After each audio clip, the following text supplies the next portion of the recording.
Welcome.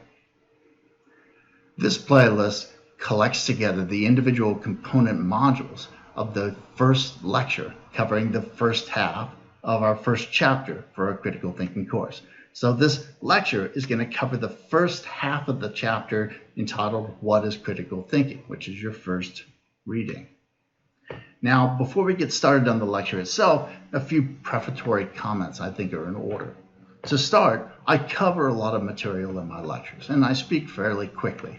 So when you're going through, if you feel like you didn't follow something, or you feel like something went by too fast, the benefit of having video lectures is you can go back. You can watch that part over again, the whole module, the whole lecture. You can watch the lectures as much as you need to feel comfortable with the material.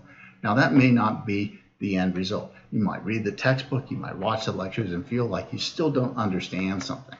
So you should come to the Zoom office hours and ask me your questions, get clarification from me, help me to help you better understand the material. You can send me an email. You can post a question on the class discussion board, and I'll be happy to receive those questions and happy to respond to them. Now, additionally, I spend a lot of time creating these lectures and writing these textbooks because I want to create useful resources that help students understand the material. And that really is how I view my role as an instructor. I am here to help you understand the material, to feel comfortable with the material, to be satisfied with your progress in the course, and to do as well in the course as you'd like to.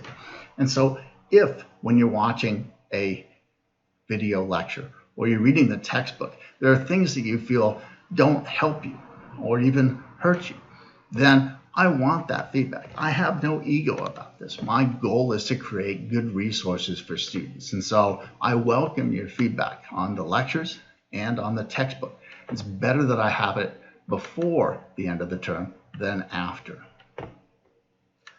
All right, so what are we going to look at in this particular lecture?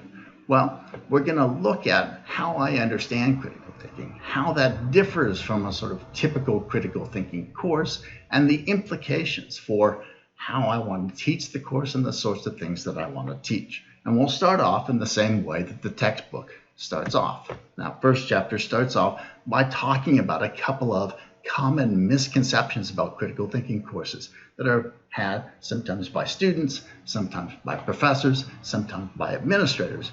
But I want to argue that they, in fact, are incorrect ways of understanding critical thinking, how it should be taught, what should be taught, and what we should expect as a result of taking a critical thinking course. Now, I'm not just going to make assertions that these are false views. I'm going to give you reasons to understand and realize that these are misconceptions. And to do that, we're going to briefly and rather superficially talk about native human inference and decision-making processes. We're going to talk about their strengths, their weaknesses. We're going to talk about when they do well and when they do poorly. We're also going to talk about the limitations that we have in terms of our cognitive resources when solving problems. And we'll focus on the limited working memory capacity that human beings have. Our working memory is actually quite small, relatively speaking. And it's the interaction between the native inference and decision-making processes and our working memory capacity that causes a lot of the problems that I'm going to be pointing to. So once I've given you reasons to suppose that these misconceptions really are misconceptions, then we're going to turn our attention to, well, what are the implications of that for both teaching critical thinking and for learning the material in critical thinking. And so we're going to want to talk about how should we understand what critical thinking is, what are its goals, right? And what is it really trying to accomplish.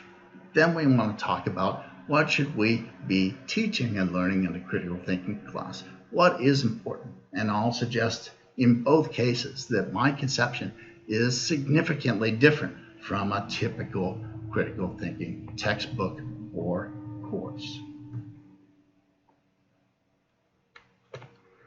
So let's turn now to those two misconceptions about critical thinking that I start the first chapter with. The first misconception is this. It's a supposition that simply by taking a critical thinking course, students can dramatically and uniformly improve as thinkers, as well as gain immunity from a wide array of reasoning errors. So they can come in being not particularly good reasoners or decision makers, but when they leave, they'll be really good. They won't make the sort of common errors that everyone else makes. They'll be eminently rational. They'll go from being a regular person to someone like Data or Spock, super rational.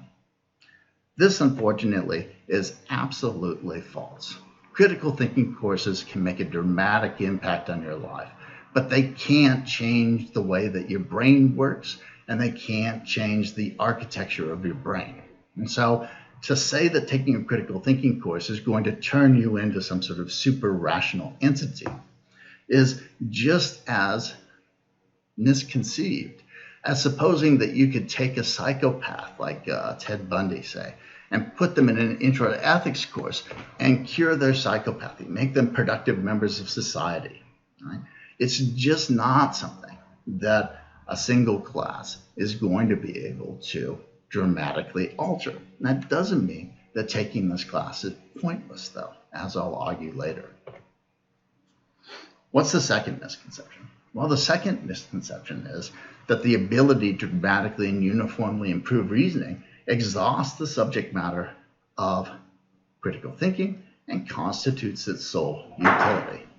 What I'm going to argue is that critical thinking classes can make a dramatic difference in the overall quality, not just of your life, but of every creature that you ever come into contact with. And they do so not by some dramatic transformation in your reasoning abilities, but by nudging you towards more optimal techniques, habits, outcomes.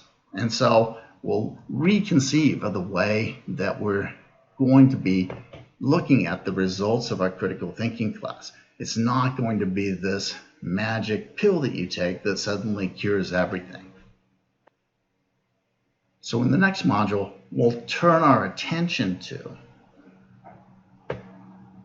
giving reasons to suppose that these two misconceptions really are misconceptions.